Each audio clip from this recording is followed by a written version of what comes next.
Or, Dieu, si Dieu veut faire quelque chose dans la vie d'une personne, lelo na la bonzambe, lelo pena na ti kazaka penza, ya bonzambe naza mbongo te po tomettre un peu ma solo mbongo. Dieu pour bénir une personne, il n'a pas besoin de consulter son passé. Dieu pour agir dans la vie d'une personne, il n'a pas même besoin de consulter son niveau d'études. Si Dieu a décidé de faire de toi roi, il fera de toi roi. Bah, Congolais Tozongana Nosima, qui pouvait imaginer après Mobutu, qui pouvait imaginer après Mobutu, il se lèvera un gamin qui sortait de la brousse à Outi Zamba, a gouverné Bisso pendant 18 ans. Kabila. Kabila être pouvoir dans ce pays, c'est un miracle. On avait des mobutistes qui ont tanga et belé, mais Kabila Bimina Zambaye a commis président. Qui pouvait imaginer? De la même manière, le président Tshisekedi a coupé sa fausse note. Kagame a lobi tala zoboyo. Lelo Kagame a commis koluka azwata AVC. Vous savez ce que les Américains balobi pour la santé d'ailleurs. Je vais y arriver. Parce que à créer et loco, l'objectif est ça. À qui ma date précise? À qui ma date wana? Les Américains balobi na Kagame. Donc quoi y en a bagé na yote 2024, le 15 décembre 2024, Kagame a joué scénario wana na Angola. Kagame il avait joué ce scénario en Angola. Bah, comment qui prêt basa la harmonisation. Il y a un accord au fallait qu'il va signer pays de route à Luanda, na Nairobi. Kagame a créé circonstances. Oh non, tu sais que y a un écho qui s'abatunga na eto okutanaka na lola. Alors je dois honorer ma parole à Tshisekedi na Angola te. Ngana photo kutana lola akimaki. Mais cette fois-ci les Américains baza déterminé balobi bakokweya na jea Kagame te. Bakokweya na jea Kagame te. Babimisi déjà à ce qui concerne l'état de santé ya Paul Kagame. À ce qui concerne l'état de santé à Paul Kagame, balobi boye. Kagame, le 29 mai, tu as effectué des voyages. Il y a 8000 km. Récemment, vous avez présidé une réunion. Tant que la Kagame, la réunion, Makamunyo so Kagame Salaki. Makamunyo so Kagame Salaki avant qu'il tombe malade. Kagame, il se sent là que non, il est bloqué. Chers Congolais, même le film Yesu, et Bandara Pessilaka. La souffrance, c'est à la début et puis à la fin. Rien ne reste éternel. Rien ne reste éternel. Je suis purement spirituel. Rien ne reste éternel. Moutou Atikala éternel, c'est Dieu. Même nous les humains, nous allons vous savez que j'ai cette force pendant 7 ans. Mais après 5 ans, nous allons sous la force. Après 5 ans, nous allons communiquer, nous allons communiquer. C'est-à-dire, le président Félix Aïna Bokonzalobi, non, 30 ans c'est fini. 30 ans c'est trop. On ne permettra pas de continuer Kakakokufa. Il faut changer ses méthodes. Il faut changer ses méthodes parce qu'on était les proies. Tout ça là qui proie. Tout ça là qui proie. Penza ya Barwandais. Barwandais ba sakani na biso de façon que vous ne pouvez pas imaginer. Ba créer ba biloko ba saliboy. J'ai des gens. Même des diasporas, on a aussi là, bango bande quoi, au bazar, di banda boka. Bon, le balanga ikeno, ndeti ndeko moko to benga na kina, c'est un diaspora, lobby bandeko. Ndeko na ngai docteur. Ah, tozolo bana bino. Obike, ba Rwandais banaye koya kosomba ba machine à mabaya, mais cette fois-ci ba machine ezokende lisusu te. Ba Rwandais balobi tout est devenu noir. Je vous avais dit non, il y a la fumée noire à Kigali.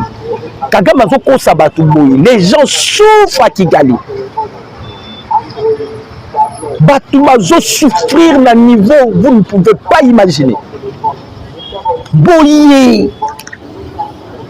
Donc le président Tshisekedi donc a foukamisi Kagame. Non, qui pouvait imaginer? Tshisekedi n'a pas étudié. Est-ce que Dieu pour agir dans la vie de Tshisekedi, il a besoin que Tshisekedi ait un diplôme d'État sur Yandengenini? Ces gens-là que vous sous-estimez, ce sont ces gens-là qui changent l'histoire. Mais Lumumba l'avait dit, non? L'histoire du Congo serait écrite par un vrai Congolais. Bandeko, tous les esprits ancestrales congolais, et c'était incarné dans le corps de Tshisekedi. C'est-à-dire, il y a une divinité, ponction divin, et Vandi Katenagé. Donc, ça, les choses sont une normalité.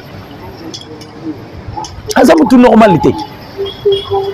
Moi, je vois Kagame, je vois la force que Joseph Kabila. Kabila Babenga et China Rambo. Ah, ouah, on ne pouvait pas parler de Joseph Kabila. Mais Kabila, Lélo Kabila, combien lamba? Kabila, combien lamba au Congo? Les Congolais disent que, nani on vous tera biso tonde koye bate makamboyo parce que le président Tshisekedi a kolongola biso ba ekai ba biloko bande ko aveugler biso. Tout ça le sentiment que que nous avons qu'un seul pays. Il y a des gens qui viennent ici dans notre pays pour s'enrichir des étrangers. Le président Tshisekedi a dit tout va changer. Cette fois-ci, les Congolais doivent se retrouver.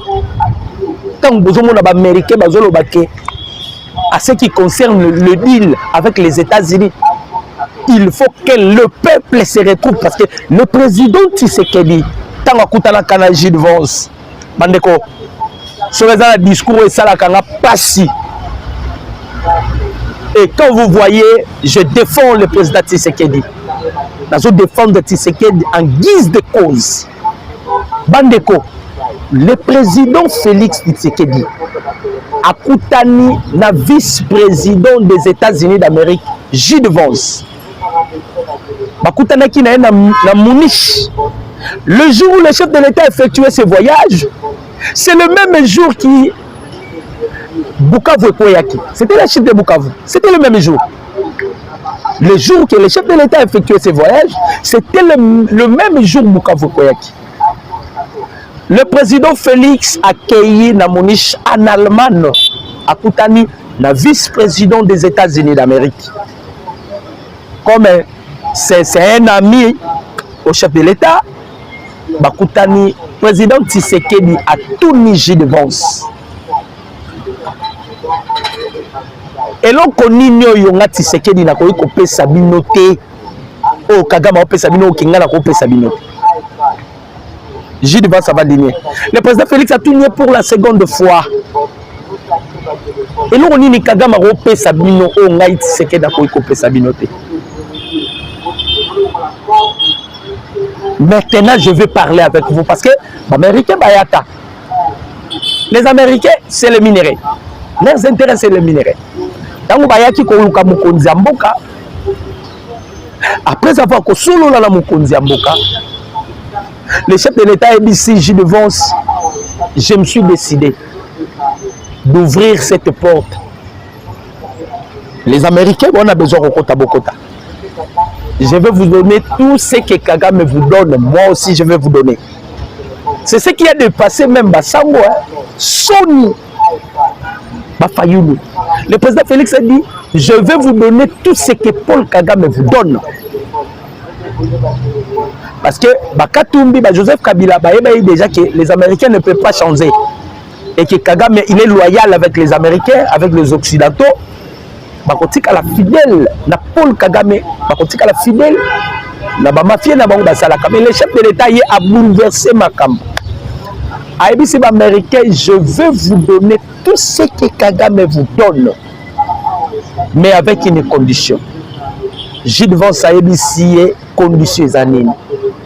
C'est alors que le président Félix Aïbisi Gilles Vance, le vice-président des États-Unis, donnait la vie au peuple congolais.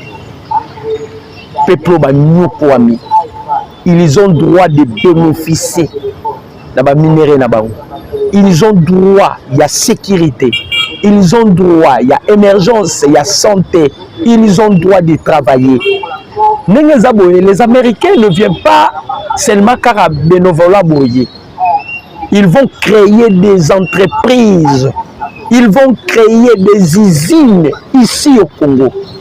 Comme le chef de l'État, il prônait toujours qu'il fera de la RDC le premier pays le plus industrialisé en Afrique.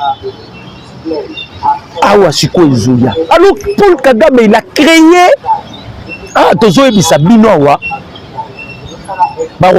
Kagame, il est entre la ville. Dieu ne le permettra pas que Kagame Okufa. Kagame, toi, tu ne mourras pas. Kagame, toi, tu vas signer et tu vivras de tes yeux comment on va arrêter Joseph Kabila. Parce que tant qu'on va tourner, mais c'est vos Biden. Pour le problème de Joseph Kabila, Joseph Kabila dépend du gouvernement congolais. Je vous avais dit ici, non? Nanga lobby à l'Eli. Obi nanga zole la ponani. Vous comprenez que les deals, on parle que du Rwanda et de la République démocratique du Congo. On ne parle pas de M23 ni de AFC. Ce qu'on a Kabila nanga ba oyebate. Kabila kati yemo kwa kati consultation. On l'a pas à Kabila, on l'a pas dit à Kabila de rompre ba scénario yemo kwa kati consultation. Voilà les images. J'espère que vous avez vu les images.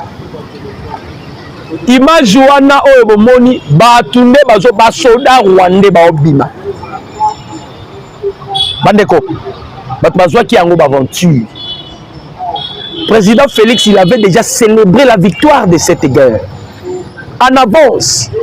Mais comme Herman Cohen a toujours dit, Tshisekedi il est mal comprise. Pourquoi? Parce que politique est dit si un professeur donne les enseignements le plus élevé, je vois que Bato Bazarana se retrouver. C'est ce qui s'est passé avec le président Tshisekedi. La politique est tellement licolo. Les Bakameroyo, ils pensaient que qu'on maîtrisait politique. Mais Bakamere, on s'est retrouvé les sous. Politique est tellement licolo. Enfin, le militaire rwandais Bazo Bima. Bon, on y déjà, on a imaginé Bazo Bima. Na Minembwe, ba réfugiés Bazo Bima. Les réfugiés Bazo Bima. Na Minembwe. Eza blaguité. Nenge to ebisaki bino 30 ans, c'est fini. Et coquille, ton côté est sous coup. Maintenant, l'homme na Washington entre Olivier Nduringuerero na Mama Thérèse Kayikwamba ezalaki opesi mbwa boy. La RDC vient de donner encore une autre condition. Condition, il y a liboso, il y a retrait avant la signature des accords. Provenez de Mama Thérèse Kayikwamba, c'est elle qui a eu cette initiative. Oh non, tu signer l'accord, Goma Bukavu n'est pas encore libéré. Non, on ne permettra pas. Avant qu'il y ait signature des accords, il y a un principe PP, il faut Goma Bukavu et ça la libérer. L'objet appelle ça sous condition. Et l'okomoni et l'elisi nanga et l'elisi kabila et l'elisi bango lobi baleli bananga affaibli yango na otuna Pierrot Louara tension ndenge nini Pierrot Louara Bibi Kapinga mama Bibi Kapinga MTV tension ndenge nini bobetaki maboko Kabila ye consultation Kabila ye consultation tosuki wapi. La personne que vous insultez, vendeur de pizza, Asilisi Bitumba. Ce grand homme que vous avez tant insulté. Denise, on a mis sa image. Tout ça, c'était pour aveugler le peuple congolais. Quel sera maintenant le sort? Il y a Franck Diongo, Rex Kazadi, Beaucoup n'y a pas makolo na Congo les sous-soutés. C'est ce que dit ça, il y a ceux-là qui vont jimeler Congo la jimelle. Naobi na zoe bisabi de conditions. Oh, Maman Thérèse Kayikwamba a pessi. La RDC, parce que c'est elle qui représente la RDC lobby à Washington. Olivier Nduringuerero a jeté l'éponge. Il a jeté l'éponge, affaibli. D'ailleurs, il a 5 ans de mission. Il a 5 ans de mission parce que va sentir que là qui donc va sala ba blague, mais va ko kutana na politique qui a niveau élevé. Niveau le plus élevé. Quelle est la condition de la République démocratique du Congo? Bon, quand il y a Rwandais, bon, biso tolo se retirer, mais tolo se ngapé RDC, va lever état de siège. Oh, mais vous ne savez pas que quand on signait des accords, le premier point sur le principe, il y a la déclaration de paix. C'était quoi? Le respect de la souveraineté et le respect de l'intégrité territoriale. C'est-à-dire les Rwandais, vous ne pouvez pas s'ingérer dans le Congo. Mais pour tout brouiller le système, parce que il faut qu'il y ait un dialogue direct avec les M23. Là aussi, vous devez le savoir. Ce qui est négocié dans le M23, on doit négocier pour participer à la démobilisation, na cantonnement et na désarmement. Et c'est là qu'ils seront bénéficiaires. Il y a parmi les conditions où la République démocratique du Congo a la Maison Blanche.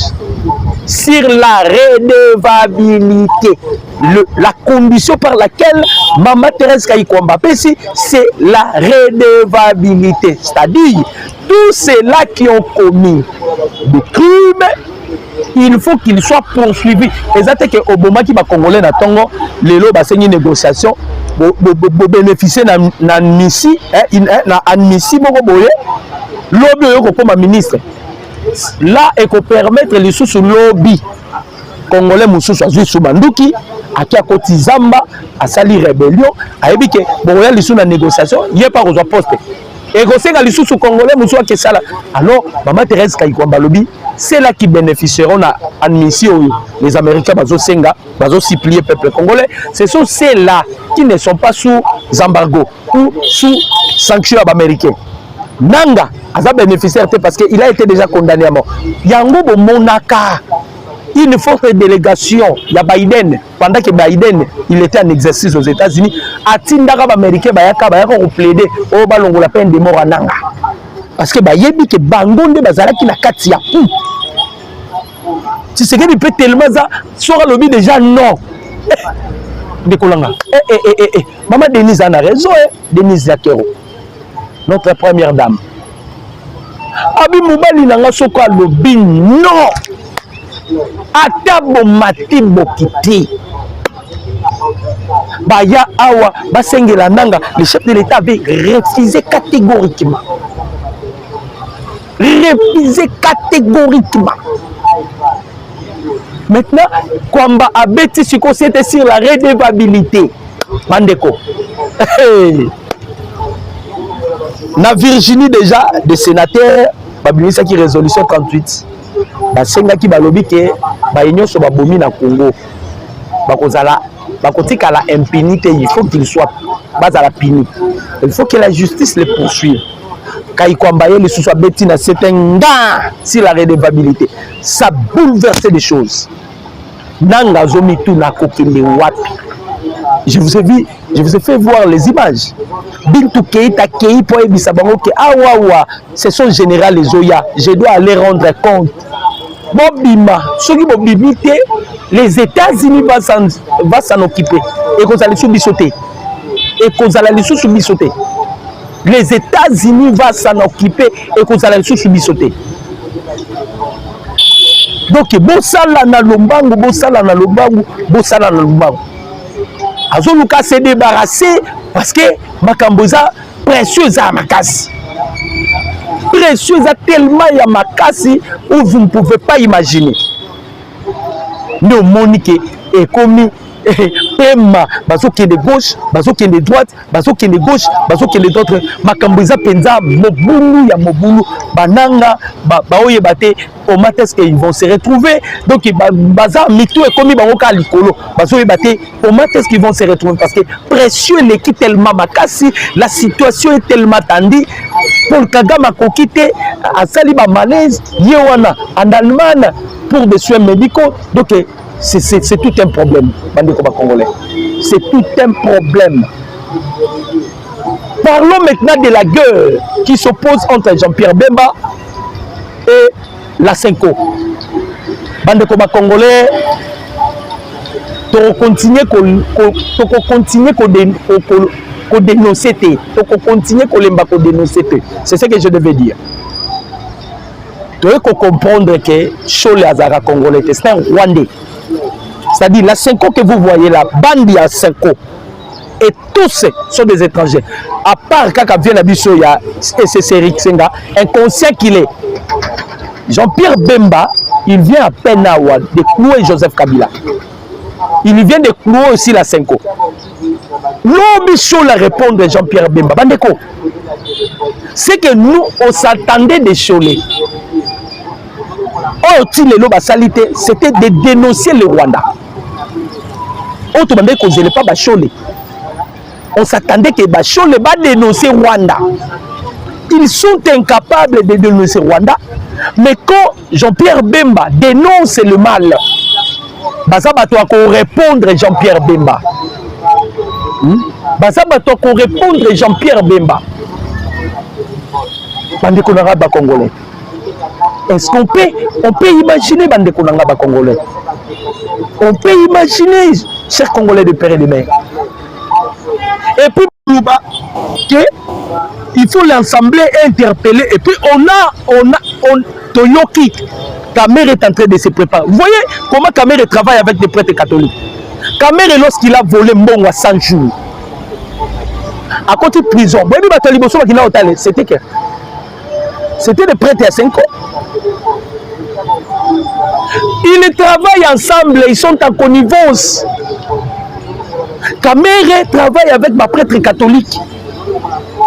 Donc, question la bichosab, ce qui l'Assemblée nationale a Kosani. Problème à Moutamba, tu mets quelqu'un un peu comme ça. Mais il y a Jean-Pierre Bemba, Kamere doit démissionner. Kamere a démissionné de toute urgence. Il blague avec la 5. Cette fois-ci, ce qui Kamere a sali blague, il va démissionner. Nous sommes déterminés. Jean-Pierre Bemba a dénoncé Manigance à 5 ans. Alors, le pacte social. Pacte social, c'était l'initiative de Emmanuel Macron et Paul Kagame. Pour créer la troisième voie, pour permettre à Joseph Kabila à dans la scène politique. Et que Batouana, ce sont des corrompus, Boye Jean-Pierre Bemba dénoncé. Et nous avons vu Chole répondre de Jean-Pierre Bemba. Chole qui est jusqu'à présent incapable de dénoncer l'agression rwandaise. Chole, Bazab est incapable de dénoncer l'agression rwandaise. Chole Oyo, quand le président Félix Azoki Bokondi, Chole Lobaka, Tozo Luka jeune courageux, on a aussi Mamandou qui pourra renverser le pouvoir à Tshisekedi.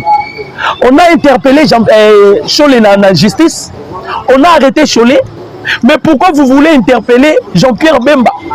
Parce que Jean-Pierre Bemba avec Joseph Kabila, il y a droit de faire guerre froide. Bemba ne peut jamais permettre Kabila à la capitale. Bemba lobby c'est un Rwandais. Kabila, on ne le permettra pas. Kabila joue espace dans le Congo. C'est ça, nous sommes déterminés. Il faut effacer Kabila. Il faut effacer Kabila. Et tous les biens de Kabila va récupérer. Azarias Roubert, on a Kabila. Baleli. Baleli, bien à Baroun. Millions sur immobilier. Tobi Saka Kabila. 99 jours pour la Moïbi. Un jour pour la Mokolo et l'eau. Les Congolais bazu biloko na bango. Kabila Robeta tout l'hôtel yo qui na babot. Le problème na biso ya pas ça à bedona Chole. Bitumbo bazala ngona Bemba. Et Kamere local a pio majeur là-bas parce que bango nyonso baza affaibli. Si vous remarquez même Kamere, il est affaibli. Et Kamere tient la montuna et qu'il ne deviendra en aucun jour président de ce pays. Donc on permet qu'en côté Kamere. On a besoin le président Félix Assali mandat naye. Si Bemba serait en vie, Bemba zui. Si Bemba on a invité, ngala zui. Si on a invité, ataba René, bazui. Moi na kolia zui, jikonji. Batu ma messi bazui. Pas question de Kamere. Kamere faut ça la moutune. C'est-à-dire nous allons maintenant activer tous les batteries parce que balingi va créer na nous baise. On va ko distraire biso na makama mutamba. Parce que ba yeba ke ba dit les après. Ba créer qui d'abord moi so yo ya mutu ça la raté yo bichocho yo Denise, il voulait créer d'abord ma dossier Denise, ça n'a pas marché parce que les Congolais bazala qui focaliser na makambu ya Rwanda na RDC. Les Congolais étaient tellement focalisés, tout le monde a la distraction. Ba boni place soane simbité. Ba kei siko na makama mutamba. Ba salima sambara mutamba. Kuna mutamba zo melisa bango pema. Ils sont incapables parce qu'ils n'ont pas de preuves. Mutamba dit que les dossiers, pardon, problème nangai, l'erreur est administrative. L'erreur est administrative, normalement, on annule seulement les dossiers. Pardon, on annule le marché. L'erreur administrative, réparer kaka l'annulation à marché. Erreur administrative, Mutamba alongi bango, ils sont montés au nom outrage à la magistrature,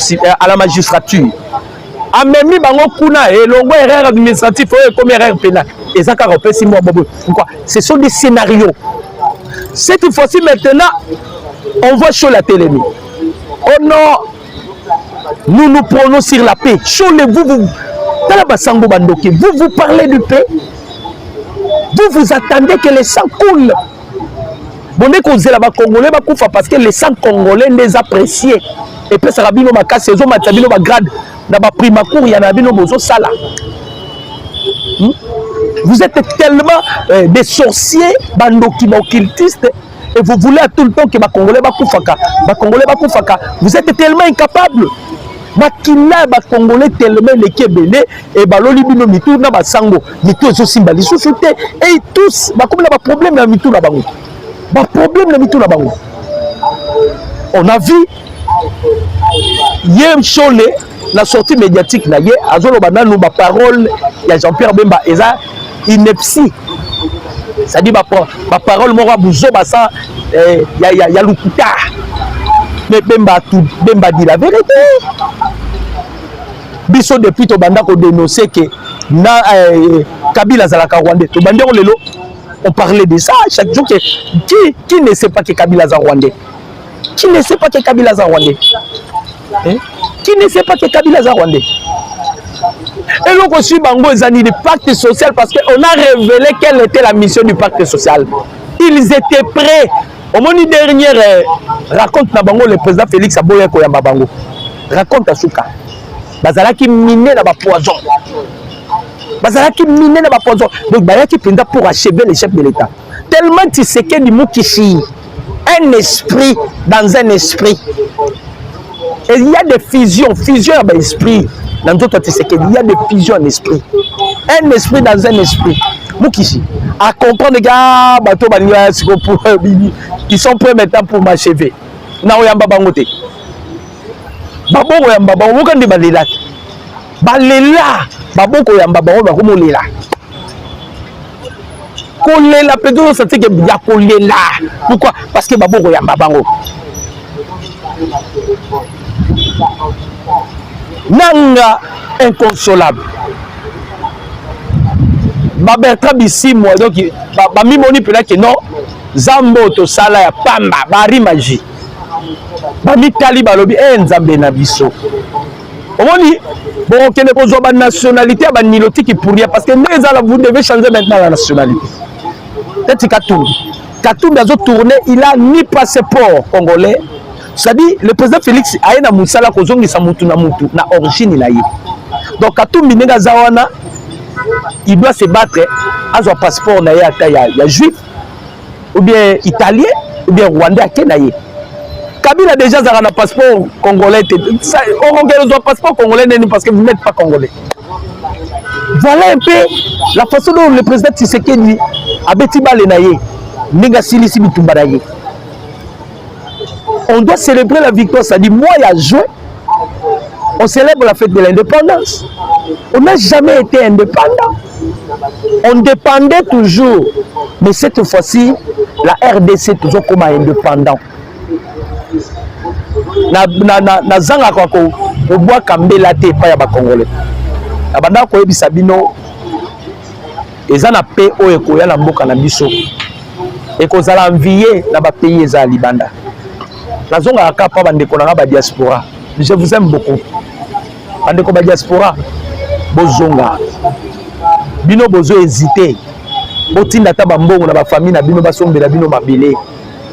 Bozala na ba espace na Congo. Bandeko batu bakowele la Congo. Baba ndi ya kowele la. Voyez pas les Américains balobi bazo accélérer makambo na lombangu.